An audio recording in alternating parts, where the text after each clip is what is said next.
And thank you, ladies and gentlemen. Welcome to our platform where we are elevating the cause of constitutional conservatism in Louisiana, pursuing righteousness and justice in the state legislature, and slowly but surely returning Louisiana to freedom and liberty and draining the Louisiana swamp. My name is Chris. And I'm Danielle, and this is the State of Freedom. Welcome, everybody. We are so grateful that you're spending part of your day with us. You are the lifeblood of this show. We couldn't do it without your encouragement, your prayers, and your financial support. If you are looking for a way to support us, to advertise with us, or just to send us feedback and let us know how we're doing, give us some recommendations on things you'd like to hear from us, please visit our website at freedomstate.us.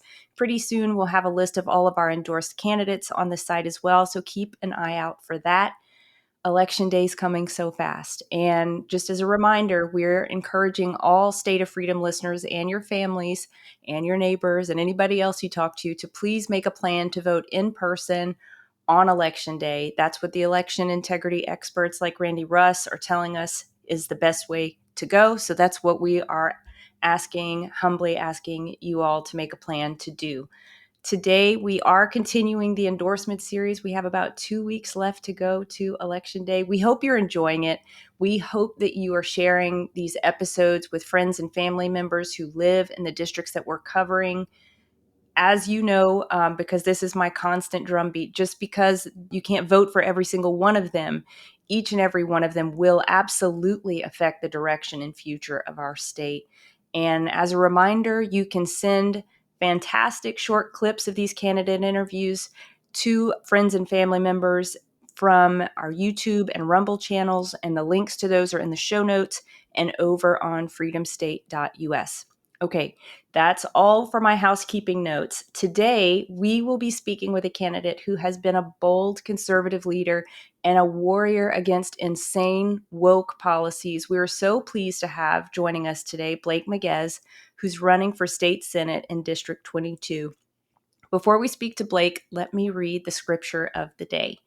Today's scripture is Psalm chapter 37, verses 7 through 12. And it says, "O God, how extravagant is your cherishing love. All mankind can find a hiding place under the shadow of your wings. All may drink of the anointing from the abundance of your house. All may drink of their fill from the rivers of Eden. The fountain of life flows from you to satisfy me. In your light of holiness, we receive the light of revelation. Lord, keep pouring out your unfailing love on those who are near you. Release more of your blessings to those who are loyal to you. Don't let these proud boasters trample me down.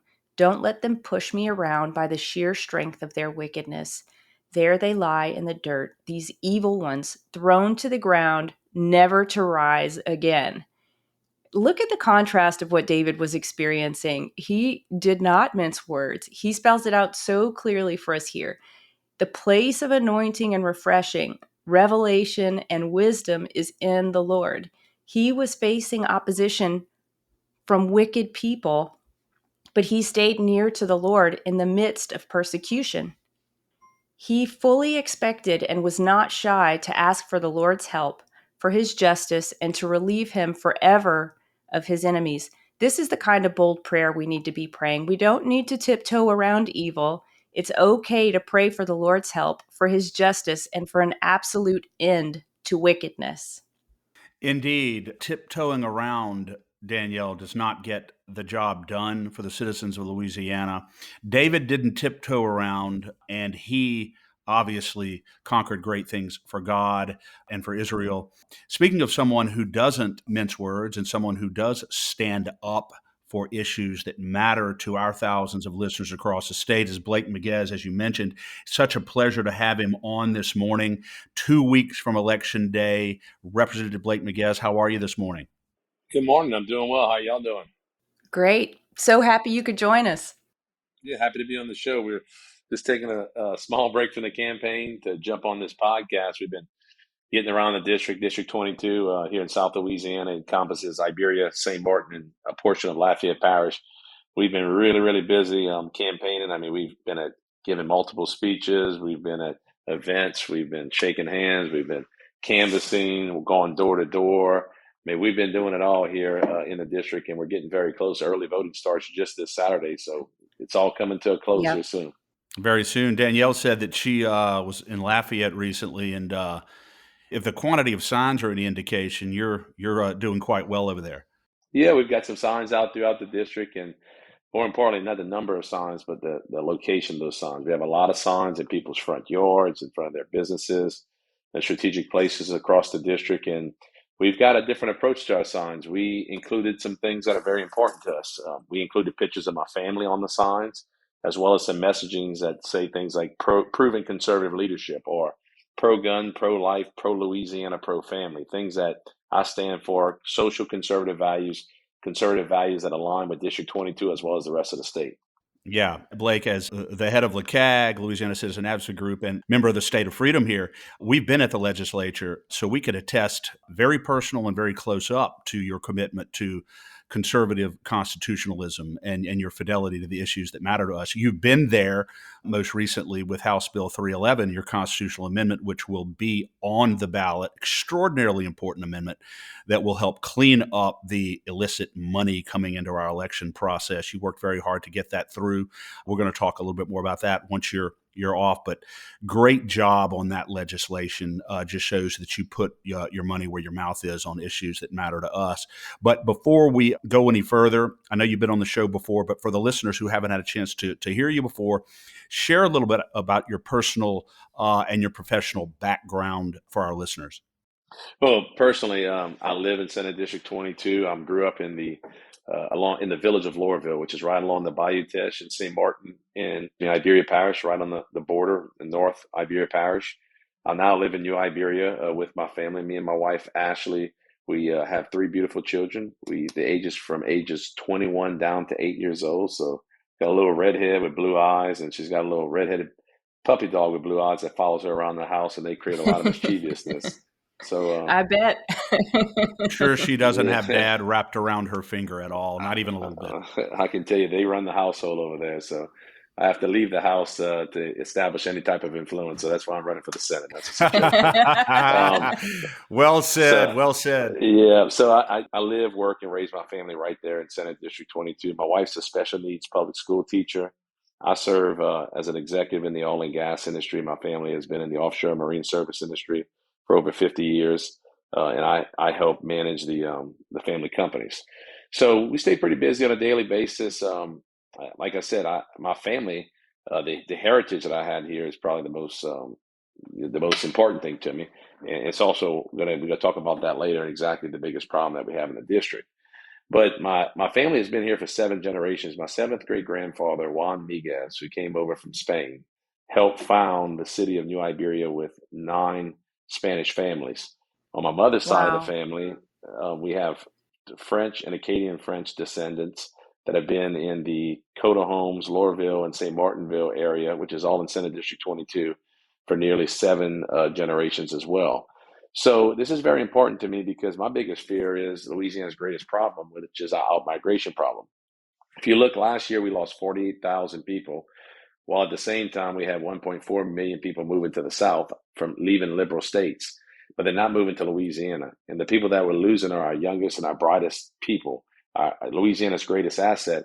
And I fear that my future generations may not grow up with the blessings that I have in Cajun country and all the great things that Louisiana has to offer, like our food, our music, our tourism industry, our hunting and fishing, our festivals, our oil and gas industry, the agriculture industry. We've got so many great things going for us down here. But the good old boys of the past, these career politicians, have really put our children in a rough spot with these policies that just don't produce great results for Louisiana. And we find ourselves at the bottom of all the good lists. We find ourselves with all of our children, our grandchildren, moving to neighboring states like Texas and Florida, and most recently Mississippi. And I can tell you, we have an opportunity to change that here in Louisiana by replacing the Democratic governor that we have now with a strong conservative Republican governor, and then furthering our gains in the House and the Senate by electing conservative Republicans. And that's why I'm running. I want my children growing up in Louisiana, and I want to be a part of the team, and I want to work with that governor to make Louisiana a place that everyone can be proud to call home who lives there. One of the things that I've noticed, Blake, having been at the legislature for the last 2 or 3 years and having worked with you on some legislation, I noticed that some very good bills that have been put forward and passed in the House to address some of these issues that are causing people to leave our state in such massive numbers. They get over to the Senate, and as a couple of state reps have told me more than once before, the Senate often seems to be a place where very good legislation goes to die. Do you look at your run and your term in the Senate, hopefully upcoming, as an opportunity to change that culture in the Senate? Yeah, I mean, I look at the Senate and I look at it as just, to be honest with you, lacking a backbone. I mean, yeah, there's Republican senators over there, but we need some members so some of these outgoing members who are leaving replaced with conservative members who have a backbone and have courage. We want the Senate to be a place that we can be proud of the chamber, that we're actually being reflective of the views of the people of Louisiana. And Louisiana is very conservative. And people in Louisiana don't agree with all this woke left craziness that's coming out of all these other states, trying to infiltrate our education system, trying to confuse and abuse our children. I mean, this stuff doesn't belong in Louisiana, and that's a no-go for us. I mean, we should easily kill all that legislation and Yeah. quickly translate our focus into things that are going to keep our kids living here, like job That's right. opportunities, lower insurance costs, trying to make sure we rebuild our infrastructure, making sure that we invest in the places in Louisiana, how we spend our money, the things that give us a good return on our investment, controlling the growth of spending, comprehensive tax reform, making sure we have a litigation environment where business owners, in particularly small business, can be successful here. And that's the Louisiana that people deserve, and that's what people expect out of their government. And I tell you that we have an opportunity for Louisiana to have a government as good as its people, and it just takes us working together as a team and making sure that we put conservatives in charge, and not these leftists or these establishment Republicans or liberal governor like we've had for the last 8 years. That's led us in the wrong direction, and we just don't have any more time to lose. We're too far behind. We got to catch up. And I think the people of Louisiana want to change. And I think they see change in conservative candidates like myself. And I think I'm getting great feedback from the district. I mean, they Yeah. want people that are going to go up there and fight for them and make their voices Yeah. heard. Yeah, we are indeed, Blake, late in the third quarter, if not beginning the fourth quarter, in terms of being able to preserve our freedom and liberty, not only in Louisiana but in the country. And speak within this context, I think it's important to point out that the retiring senator that you're replacing, Senator Fred Mills, I don't know him personally. We can only go by how he voted and the things that he did as a legislator, and I can't think of any greater contrast between two people than between you and the outgoing Senator Fred Mills, who, if I were to look in the dictionary for the definition of wokeism, I think I'd probably see his picture there. He is someone who, again, is a study in contrast with you. In our view, a big part of the reason why the Senate has been a place where very good legislation goes to die. He's done so much damage while he's been there. And for that reason, it's so very important that his replacement be someone who is a real constitutional conservatism, who advances the cause of constitutional conservatism. Let me ask you this, Blake. You've been 12 years in the House. A lot of people who've served 12 years in politics would be burned out, would be ready to go do something else, would say, look, I'm done with all this. What is the primary, you may have spoken to this a little bit just now, but what is the primary motivation that drives you to continue to want to serve in public office? Well, Chris, I'll tell you, I haven't been there 12 years. I've been there almost nine. Oh, almost nine. So, I'm okay. leaving my last term early in order to seek the Senate candidacy, to try to seek the Senate seat. And the reason why I'm doing that, I mean, my motivation is obvious. It's for our children and our grandchildren, and for Louisiana to have a prosperous future. I see what's going on, and we need a change. That's my motivation. But the reason that I'm running for the Senate and not running for reelection in the House is that I've been in the Baton Rouge, and I've been there, and I saw that you in the Senate, I can take my experience that I have in the House and leverage it into the Senate and really affect more positive change and have a lot greater influence on the outcomes of our state in a more positive manner. So that's why I'm decided to run for the Senate. But I can tell you, it's really what we talked about earlier. It's the out migration problem. We're not allowing affordable living and job creation, job opportunities, and prosperity to our younger generations, which is going to result in our economy and our local communities decaying. And I've seen it firsthand with the oil and gas slowdowns recently, how hard that hit. I've seen it with the COVID mandates, which shut everything down. And you know, I looked at my upbringing, and I don't know if you know this, but I'm one of 4 legislators in the Capitol who is an Eagle Scout. And scouting had a very positive influence on my life and told me how to love God, love my family, and love my country. And to do things that are not just necessarily best for me, but do things that are best for my community, my state, and my country.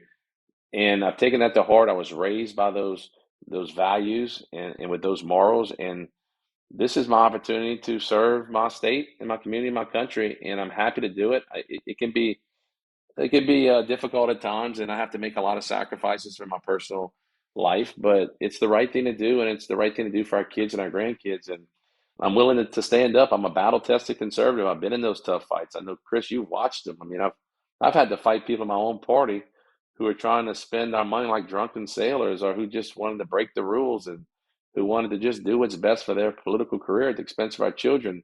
And some of my positions were very unpopular with the establishment, but they were the right thing to do. And I was just fortunate enough. I've been blessed with a great constituency that stood up behind me and the decisions that I made and said, Blake, we're with you. Just keep fighting those good old boys in Baton Rouge and make sure our voice is heard. And I made a commitment to them. I'm going to always make their voices heard. I'm not going to become part of the problem. And I'm going to try to become part of the solution.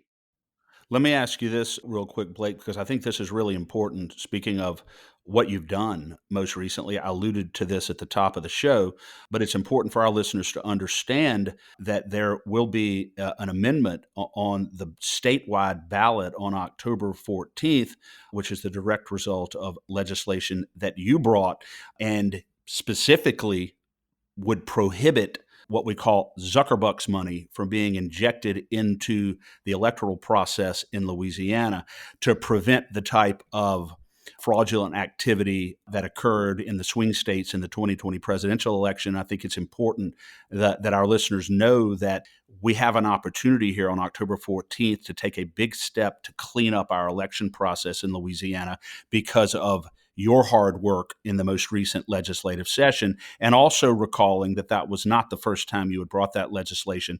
The establishment had managed to kill it either once or twice before, but you're a fighter. You brought it back a third time and got it through. So hopefully on October 14th, that amendment will pass and will be a big step in cleaning up our election process. So congratulations to you for getting that across the finish line. Well, we're not quite across the finish line, but we're very close, and hopefully that will be successful. Well, Chris, I can tell you, thanks so much. So I can tell you, I worked really hard on that legislation.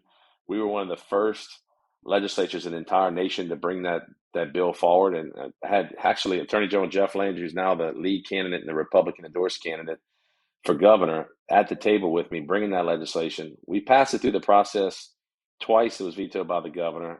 The third time it was vetoed. Well, I use the word vetoed. It was stopped by the Republican establishment in the Senate.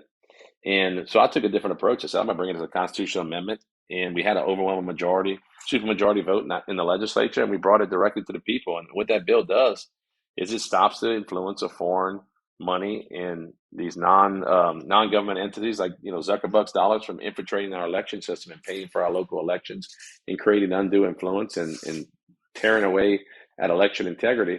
And it's the sad part is that we were the first ones to bring it, but it's in Louisiana, but it's the law in over 20 something states now. Wow. Which is why are we always falling behind Louisiana? We should be the leader on these issues, and we'll look. It'll be on the ballot here. Early voting starts Saturday, and it'll be on the ballot for the election day on October 14th. But I'm hope that the voters will stand up and say no to these foreign dollars infiltrating our election system. But we should have had this in law in place 3 years ago. It's just sad that we've got to work this hard for common sense conservative legislation. Yes, Yep. absolutely well said.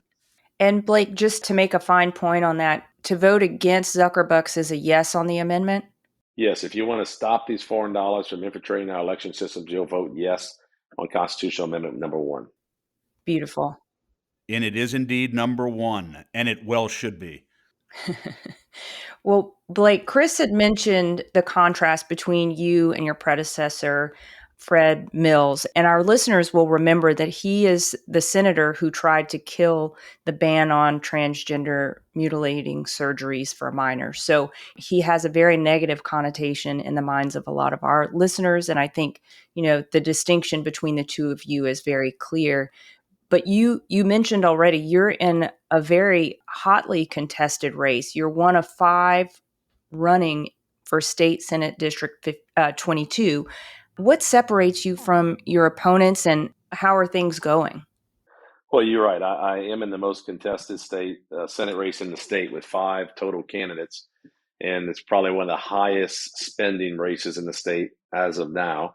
And I can tell you what I stand apart. The reason I contrast from my opponents is I'm the only one with real legislative experience. I'm the only one that has a proven conservative record. I'm the only one that stood up against the liberals, the woke left, the establishment, the liberal governor.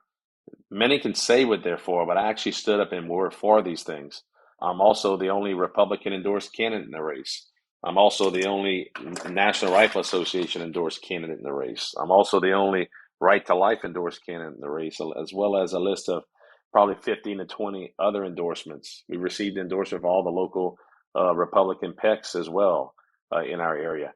What we stand apart is that we're the true conservative in the race. There's another Republican in the race who's aligned himself with the good old boys and wants to bring more of the same old politics we've had.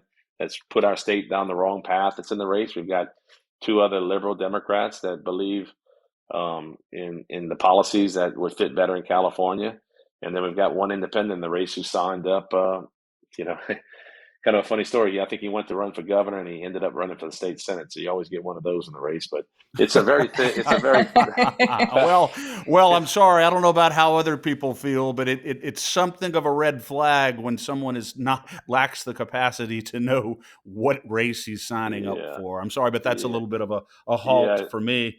It's that was an interesting one, but we've got a very diverse race. I mean, there's a lot of options for the voters. I mean, it's a good thing for democracy. You get an option from the left to the middle to the right, and I just think in this district, a district that was carried by former President Trump by 73%, and U.S. Senator John Kennedy by the same margins. I think this is a very conservative district, which reflects a very red conservative state. And I think they're going to elect a conservative Republican. And this district is a lot of it's rural. They expect somebody to go to Baton Rouge and fight for them, not just vote right, but fight for them and speak loud and clear and make their voices heard. And I'm the only candidate in the race that can actually say I've done that. I have a proven track record. I'm a battle tested conservative on the political battlefield. And we're getting great feedback, and I think we'll do very well in this race. One of the issues that is of recurring concern to our listeners, Blake, is the possibility of another COVID lockdown because of some of the things that we've heard. Hopefully, it doesn't happen. We know that you were very involved in 2020 in doing all that you could with Representative Seabaugh and other conservatives to get our state reopened, to revoke the governor's emergency declaration. People are still recovering from that. The distress caused by that was so extreme and so unnecessary. Talk a little bit about your involvement and your efforts in 2020 to get our state reopened, and what is your position going to be personally and legislatively if they try to do something like that to us again? Well, I'll tell you, that was some rough times watching government literally go in and shut down people's businesses, people's churches, and our children's schools. And we're all suffering the long term effects of that. You know, mental health issues with our children, being behind in education, a destroyed supply chain that's got inflated costs in everything we buy. I mean, we live in a workforce that just doesn't have the capacity anymore to service the need. I mean, it just put everyone in a very tight spot, not only in the state of Louisiana, but this country. And I was on the forefront of trying to reopen the state with a common sense approach. And the governor fought us tooth and nail. And I mean, I brought a suspension resolution to actually take away the powers of all the enforcement agencies that the governor had to enforce these unnecessary government overreach lockdowns. And I was able to use that suspension resolution as a bargaining chip at the time to move Louisiana into a quicker phase reopening approach. But when the governor didn't want to move anymore, we had to bring a petition based on the law to try to reopen the state. And then it was a legal battle between us and the governor. And unfortunately, that matter never got fully adjudicated. And, these judges that were looking over the case just took the quickest off ramp they could, and then just, basically sided with the status quo, which was the governor, to keep things closed. And we tried to fix it in legislation, but unfortunately, the governor's vetoed every one of our fixes. There is one constitutional amendment, I have to say, though, that's going to help a little bit with the churches. It's Constitutional Amendment number 2, which basically ironclads that government cannot shut down our churches in these kind of situations. But I tell you, the governor has said no, and I fear that if we ever go through this again, we'll find ourselves in the exact same spot. And the biggest thing, our biggest problem during the the shutdown, was that the Senate didn't want to come on board with the House. And I don't know if the judicial branch used that as the excuse, but it was their explanation and their established jurisprudence that if the Senate would have agreed with the House, we could have reopened the state. Yeah. And there's been some, not to interrupt you, but there was some legislation either last session or this session, it might have been in 2022, which would have specifically allowed either house to vote in a majority to revoke an emergency declaration. It wouldn't have required both houses. Some argue that the law already allows that, but to clarify, the legislation would have specifically stated that only one house need a majority vote to do that. And unfortunately, the good old boys that you're battling against made sure that that didn't get through. Well, I can tell you the law already says that. That law would have been very helpful, but it was just basically bringing more clarity to the existing law so we can bring a different type of challenge if it happened again. But look, this goes back to what's the problem right here? If we follow the court's ruling, they're saying that they needed the Senate to agree with the House. Well, the Senate represents people across this state too. The reason why we need to elect more strong conservative senators who are willing to stand up and have a backbone. Because if we would have had that conservative Senate that was willing to stand up and join the House, we wouldn't have had these issues and had to fight in court, because we'd have had a unified front in the legislature. And if you look, the legislature has those plenary powers to make those types of decisions. And yes, we can give them up to the executive branch in times of emergency. But after a year, how many months was it? 18 months? We were still in an emergency situation. It turns into a government overreach dictatorship at that point. That's not what America was founded on. I can tell you that's not what Louisiana was founded on. We have separations of powers in our Constitution for a reason. And Blake, isn't the Senate's inaction during the COVID lockdown a real testament to the proposition that the Senate is the place where a lot of good things do, in fact, go to die? I agree. It's that good old boy establishment mentality that, let's just do whatever the governor says. Well, the governor is a liberal who doesn't agree with the people of Louisiana. You represent the people of Louisiana. Stand up and do the right thing. But unfortunately, money starts flowing around and COVID dollars start floating around, and that becomes the primary part of the conversation, when it should be more about people's constitutional rights and their liberties, which you are basically infringing upon when you put these kind of lockdowns in place.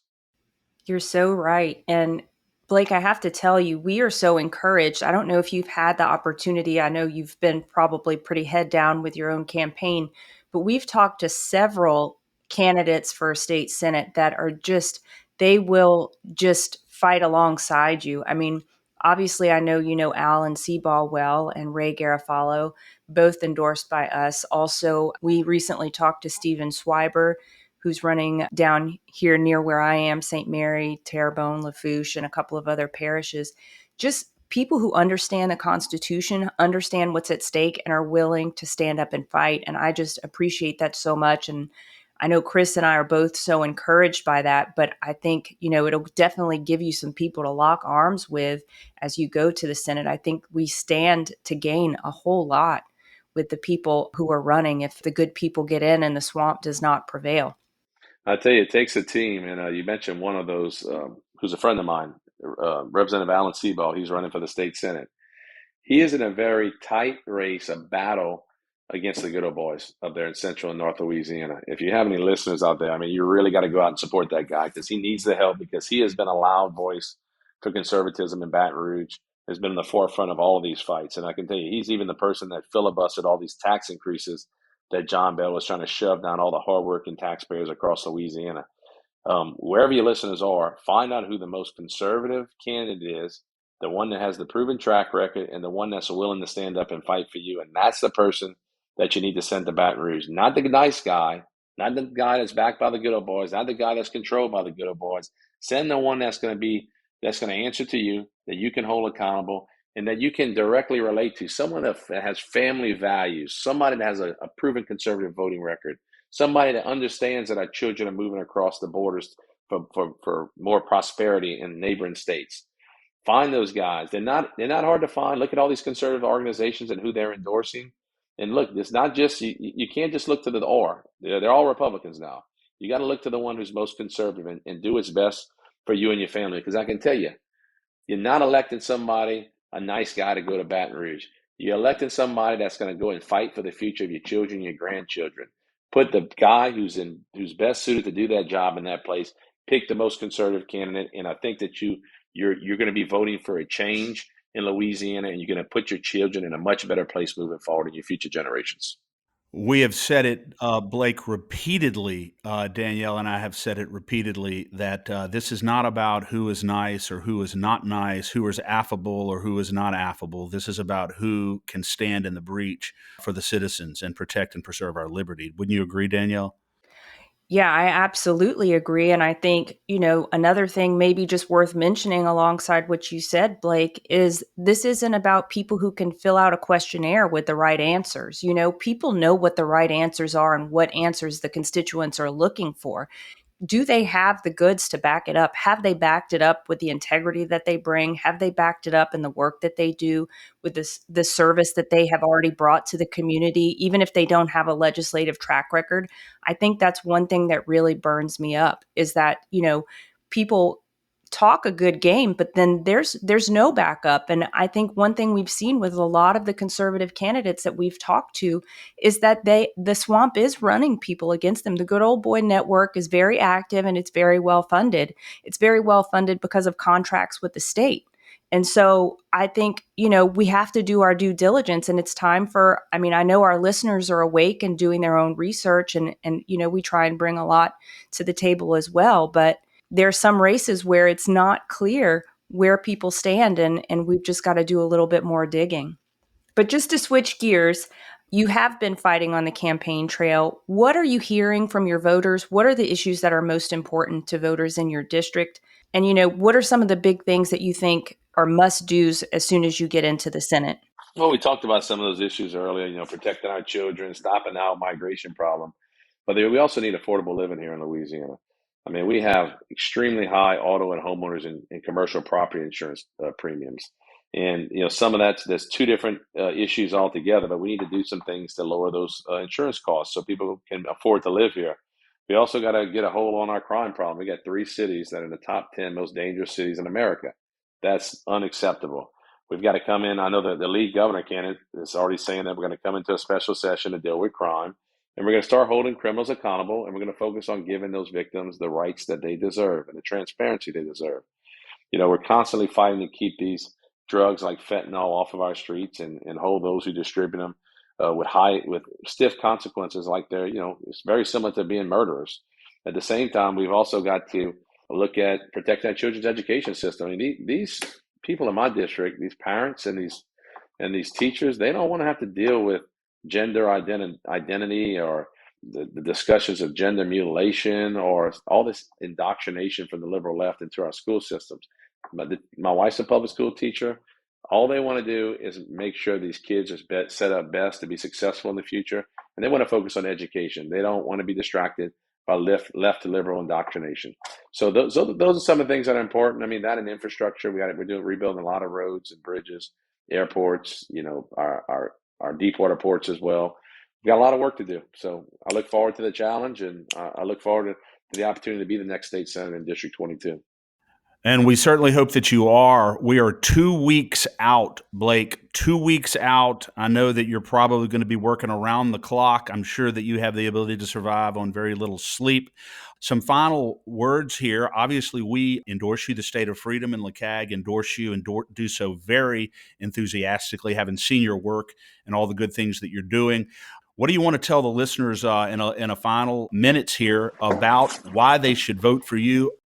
Well, I encourage your listeners to look at people's voting records. I'm the pro-life candidate in the race. I'm the pro-Second Amendment candidate. I'm the fiscal conservative in the race.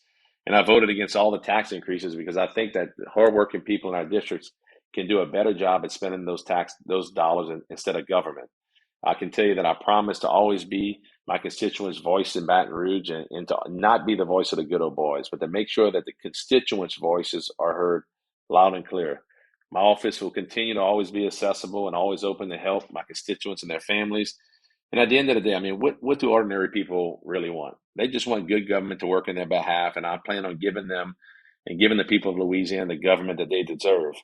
So I can tell them, I'll tell you, listeners, if you elect me to be your next state senator and you give me that opportunity, I can promise you one thing is for certain. I'll never forget who I am, where I came from, or who sent me. And I'll always work for my constituents in Baton Rouge. And I'm humbly asking for their support, and I need their help. I need their vote. The early voting starts this Saturday. It runs until the following Saturday.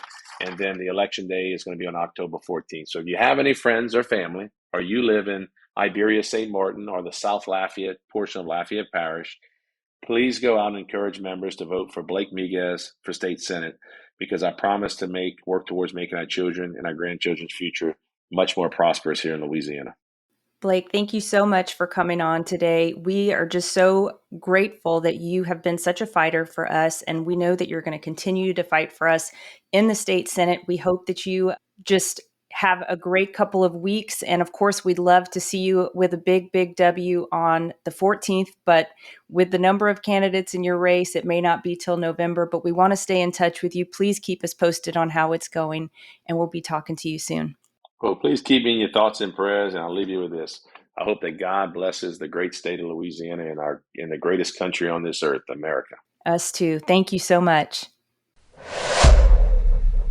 Chris, Blake's distinguishing characteristic to me is that he's a fighter. I just love the fact that he knows who he is. He stands strong. I mean, that's exactly what he said. And I think we've seen at the legislature, what you see is what you get with him. He's going to fight for his constituents. He's going to fight for his values. He's going to fight for his family.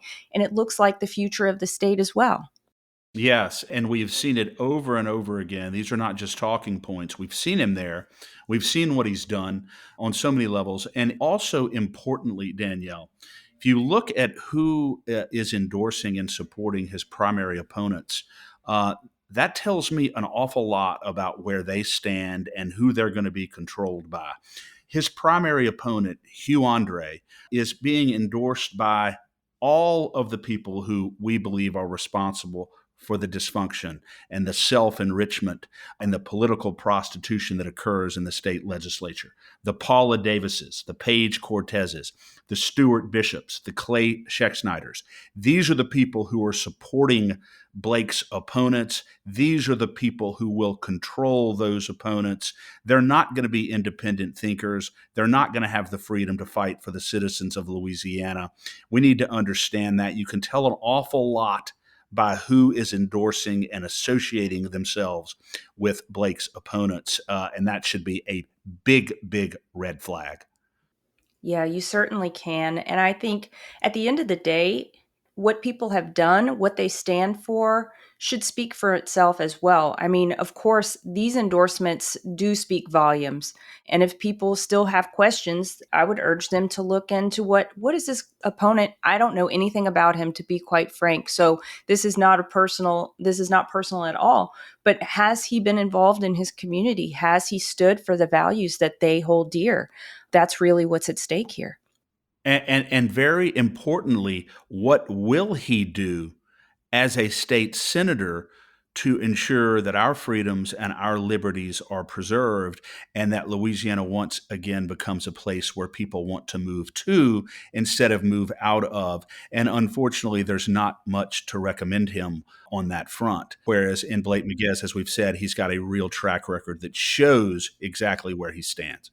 Well, and Chris, you mentioned some of the names of the endorsees of the opponent. And one theme that really pops into my mind as I think of some of those names, Paige Cortez, Clay Schexnayder, Paula Davis, is bully. They're very left-leaning. They have undermined the conservative agenda at every turn they possibly can, and they bully conservatives in the legislature. And I can't stand by that.